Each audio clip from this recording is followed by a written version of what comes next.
You are listening to Nightline Africa on the English service of the Voice of America. I'm your host, Peter Clotte in Washington, D.C. Coming up in the second half of Nightline Africa, the Saturday music spot from our collection of music from the continent. But first, Nanmdi Kanu is the head of the indigenous people of Biafra, or IPOB, a group agitating for what it says is the independence, who was recently released from prison after Nigerian authorities accused him of treason. He has often championed a strategy of civil disobedience to press home IPOB's demands to free his people. However, his critics say he is a rabble-rouser who seeks to undermine Nigeria's unity as well as its territorial integrity. Nanmdi Kanu joins me live in the VOA studios here in Washington, D.C. How are you, Nanmdi? Thank you very much, Peter. Thanks for having me here. All right, so you said you want to free your people. Yes. What does this mean, and what does that entail? It means the total, unequivocal extrication of the territory of Biafra from the present contraption, or should I say British contraption known as Nigeria. Complete and total sovereignty for the state of Biafra. So you want to be independent or secede from Nigeria, correct? We are not actually seceding. We are going back to the way we were before the British came. So do you think the authorities in Nigeria as it stands now, one, and indefensible, or as authorities say, the separation of Nigeria is unwarranted and will not be entertained in any circumstances? Do you think your objective is achievable? It is achievable because you would expect any dictatorial state, you would expect any backward banana republic, which Nigeria has become, to speak in exactly those terms. But what they have cleverly forgotten is that they are the instigators of separation. They are the ones making the polity ungovernable. They are the ones going about pillaging, killing, sacking villages and occupying them. They are the ones that have taken nepotism to a new and unbelievable level.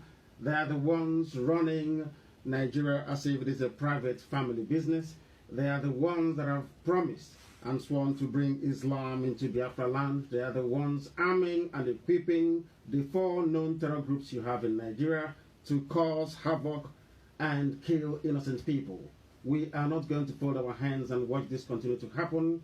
The same set of circumstances obtained in 1966 when over 300,000 Biafrans were slaughtered in the north. That led to the declaration of the state of Biafra in 1967. This time around, we are far more prepared, far more knowledgeable, far more aware, and far more exposed to allow the same thing to happen to us again. They promised to Islamize and to colonize us, but we will not allow that to happen. So let me ask you this. Recently, when Nigeria held elections, you made a proclamation about a support for one party or another. People say, if you want an independent state, why support a party to participate in an election that you don't believe in, that really undermines your objective of having an independent state of Biafra?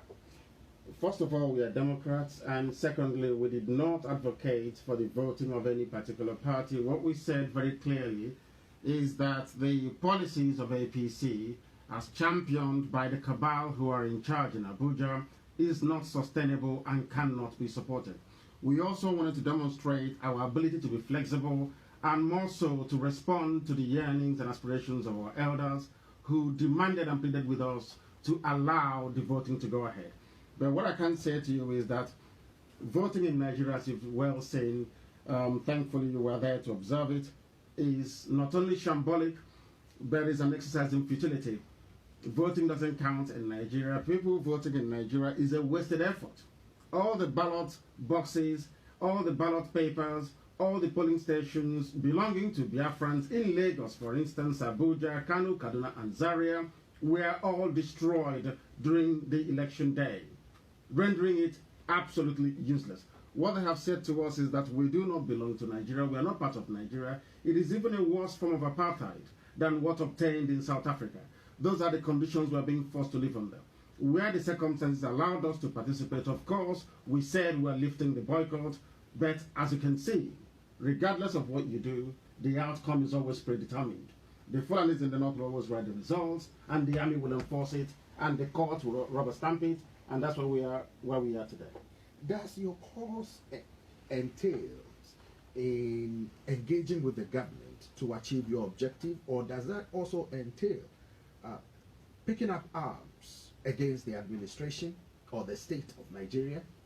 Not at all. We are averse to picking up arms. We are not interested in armed struggle. We believe that ideologically and intellectually that this war can be won, and won very convincingly. Therefore, there will be no recourse to armed conflict. But in terms of dialogue, you can't say no to discussing with people. If they want to discuss the terms of separation, we are more than willing to accommodate them. But one thing is obvious. We are not going to stop until Biafra is restored. Our approach of civil disobedience and making sure that nothing functions that will benefit the central government in Nigeria continues unabated. We don't intend to slacken. We don't intend to retreat any iota. And believe you me, that Biafra will come in the not too distant future. I'm very confident of that. What does the state of Biafra mean for the people of the land? It is the kingdom of heaven upon the face of this very earth. What we have seen and continue to see since the creation of Nigeria is a level of backwardness and regression which nobody ever envisaged. Not even those that fought the British for independence could have foreseen what Nigeria would become in some decades down the line. What you're seeing is a new level of what I call primitivity in governance, a new level of poverty, a new level of backwardness, a new level of what they have done in essence is to destroy every fabric that sustains any modern viable democracy. By any stretch of the imagination, you couldn't possibly describe Nigeria as a civilized, viable country. All the places that I've been to touring the world, speaking to policymakers and influencers, have led me to believe that no one has any hope that Nigeria will survive. And I can assure you, it will not survive. With this reign of terrorism, this brutal repression of free speech, this clampdown on the very core tenets of democracy, that there is no way that the Fulani template for Nigeria can survive the next 5 years. I do not envisage it. Some people have said that what you are advocating invariably puts your supporters, and for that matter, the Igbo community, in danger, not only in Nigeria, but the rest of the world. How do you react to that? We know that freedom is very expensive. We are here in the United States of America, where people fought and died and sacrificed their lives to sustain what is arguably the most civilized modern nation on the face of the earth. We recognize those sacrifices, and it is something that we're prepared to make. If ultimately, at the end of this very process, there is only one Biafran man and one Biafran woman left, we will make do with that. They can go ahead and procreate and create the future Biafra nation. What we must state very clearly is that nobody should underestimate our resolve. We are determined. My mother have just died as a result of this very effort. Many more have gone, and we are prepared to sacrifice whatever it takes to ensure that Biafra is restored. Because it's not just the hope of, say, the Biafrans themselves. Biafra will save other ethnic groups within Nigeria, and Biafra, I believe very strongly, is the beacon and the hope and the light of Africa. Once Biafra stands as an independent entity, believe you me, you will record development and progress within the wider Africa. But without Biafra, none of that will ever happen. Some Igbo monarchs have petitioned or have requested and urged the government to allow you to come back home and give your mother, your deceased mother, a befitting burial. What is your stance on that? My mother died as a result of the agitation for Biafra, and she made it very clear when she was alive that anything that I have to do to ensure that Biafra is restored is what I must do. And asking anybody to allow me to go back home to bury my mother is not part of that plan and is not part of that agreement. I have not asked anyone to speak to or lobby anybody on my behalf, and I will not, and I will not accept any, should it come across to me. What we are trying to say is this: I am not interested in going back to bury my mother. if that will entail the killing, disappearance, and extrajudicial torture, as they always do, against our people. We are not, I repeat, we are not going to do anything to jeopardize the lives of our people. But one thing is certain, that my mother will be buried. I may be there, I may not be there, but it will not come via the dictates or the permission of the Asoro cabal that currently run Nigeria. Let me ask you this. Some of your critics are saying the advocate for the state of Biafra is inward-looking, is tribalistic, as they said, or ethnic state, and that you are seeking the disintegration of Nigeria, which they said is unacceptable because it questions the territorial integrity of the state of Nigeria. Who created Nigeria? The British. Are they Nigerians? Are the British people, are they Africans by any stretch of imagination? Is Frederick Lugard an African? What they're trying to say in essence is that because Nigeria was created by Frederick Lugard, somehow it confers upon it certain legitimacy which Nanmdi Kanu, as a black African man, is not entitled to question. That's what they're saying. We keep forgetting that Nigeria is an artificial creation. It never existed until Lugard came. There was nothing called Nigeria before the British set their foot on that part of West Africa. Therefore, what we are trying to do is to return us to the basics, to the way we were before they came. Some people have argued, and I would say not very convincingly, that we should just move on from here. The only thing you can give a name and it bears that name is your pet, either your cat or your dog.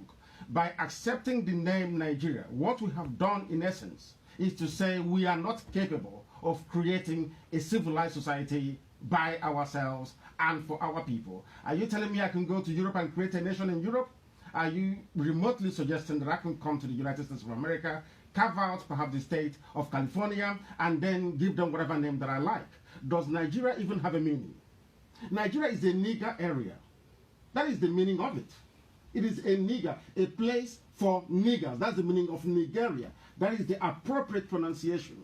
Are you suggesting that we should adopt such a name for our people? Why can't Africans come together and give themselves the name that they feel that they deserve? Ghana was formerly called Gold Coast, and they changed it because the people took ownership of their destiny. Why can't something happen within Nigeria? Why? Let me tell you this. The only reason why people are apoplectic about Biafra when it's mentioned and our need for freedom is they fear for their well-being in terms of their access to oil and gas in Biafra land. All the resources that sustains Nigeria, that makes it the so-called giant of Africa, is located within Biafra. The oil and gas is within Biafra. The manpower is within Biafra. So when people talk about this fear of breaking up Nigeria, it is because they are afraid that they cannot survive on their own without access to oil and gas. I'm not cutting you short, but we have an instance where South Sudan came out of Sudan, where Sudan lost approximately over 60% of its natural resources. It's now trying to jumpstart its economy and all that. Do you want that for Nigeria as a people? A country that has lasted for nearly 60-something years. Is this what you want for the people that you've grown up with, you went to school with, that the country is still thriving, a bastion of commerce on the continent? But the same argument can be made for Ethiopia. You've just spoken to the Archbishop of the Catholic Church in Addis Ababa, extolling the virtues of the Prime Minister. The reason why he received the Nobel Prize is because Ethiopia is outward looking. They recognize and acknowledge all these various agitations. They also accept the need for people to exert their identity and for people to... If the idea is to ensure that economically Nigeria does not collapse, I have said it and I will also go on record here on VOA to say it once again, that we will be prepared to pipe oil and gas to every region within Nigeria.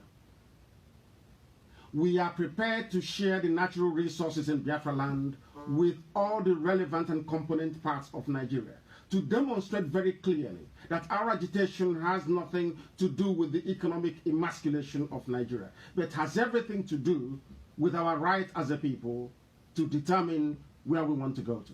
Ours is about self-determination, and our people must. You must also know that half of the Yoruba race is in Dahomey, in Benin Republic. That is the danger of having Europeans come to Africa to draw your boundaries for you. We are basically operating in this present day Africa, the boundaries drawn up in 1884 by Otto von Bismarck in Germany. Do you think that is fair? I don't think it is. And it is the duty and responsibility of Africans to apply African solutions to African problems. The idea that you can come to Africa and just say, you, from today you are all Nigerians, I think is laughable. You cannot do that anywhere else, only in Africa. Why must we allow it? Before we go, Nanmdi, what do you expect for your people in the next 5 to 10 years' time in this struggle to establish what you described as a Biafran state? My expectation is that in the not too distant future, there will be Biafra. If there is no Biafra, believe you me, the consequences will be disastrous for everyone. The Middle Belt people are suffering. Even for the very first time, they are bringing their murderous carnage into the Yoruba land. I shouldn't call it Yoruba, actually. It's Oduduwa, because we've been told that Yoruba means something completely different. It's Odua. Now they have come into the West. They have pillaged and have sacked the Middle Belt. And in Biafra land, as we speak, we are under attack. Continuing with one Nigeria means surrendering our land, our way of life, to an alien culture from the Sahel. It is not something we are prepared to countenance. I assure you this. No matter, regardless of what it would take to ensure the coming of Biafra, that is exactly what we are going to do. I do not see Biafra, in fact, to be honest with you, I see Biafra coming before the next 10 years. I can say that to you, very categorically. If Biafra doesn't come within the next 10 years, there will be no peace in that part of the world. Because we cannot stand idly by and watch them rape our mothers, abduct our daughters, massacre and rape at will. It cannot just happen. No sane, sensible person will be able to withstand that. Everybody knows. I don't know why the media in the West doesn't talk about what is happening in Nigeria.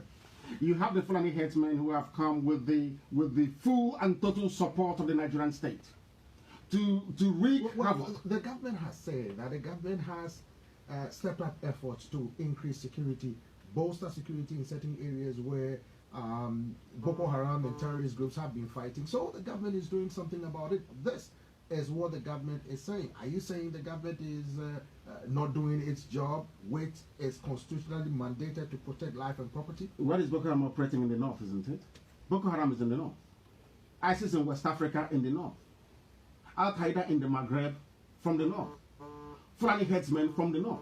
Only these people from the north is responsible for sponsoring 4 frontline terror groups around the world. Only them. And where do you have Operation Python Dance? In Biafra land. Where do you have Operation Crocodile Smile? In Biafra land. There is no singular military exercise going on in the north. They are running away from the battlefields. All the money that they get from the USA, all the military assistance they get from all over the world is geared towards suppressing civilian populations in the south. Nothing is happening in the north. When was the last time that VOA heard of any pitched battle between the Nigerian armed forces and the terrorists in the north? None. But they are down in the south, killing, pillaging, assisting, basically forming themselves as the vanguard for the terrorists to come in and take over. That is what is happening, and that's the reality on the ground. All the lies that the Nigerian government have been telling the whole world about how they are battling Boko Haram, we have been puncturing all of that. I've been in the US now for getting to over a week, and we've been doing a lot of work, I can assure you of that. And very soon, all will unravel. Because now, the policymakers here, in this very great capital of a very great nation, understand what Nigeria is up to. How come they gave Mietiala 100 billion naira, which roughly translated, I think, is about 800 million naira. Oh, sorry, dollars. From where did they get that money from? This is the 4th most deadly terrorist group in the world. The government themselves are actively encouraging them by paying them to go and take over lands belonging to other people. Well, we'll continue with this discussion another time. Nanmdi Kanu is the head of the indigenous people of Biafra or IPOB. He joined us live from the VOA studios here in Washington, D.C. Thank you very much.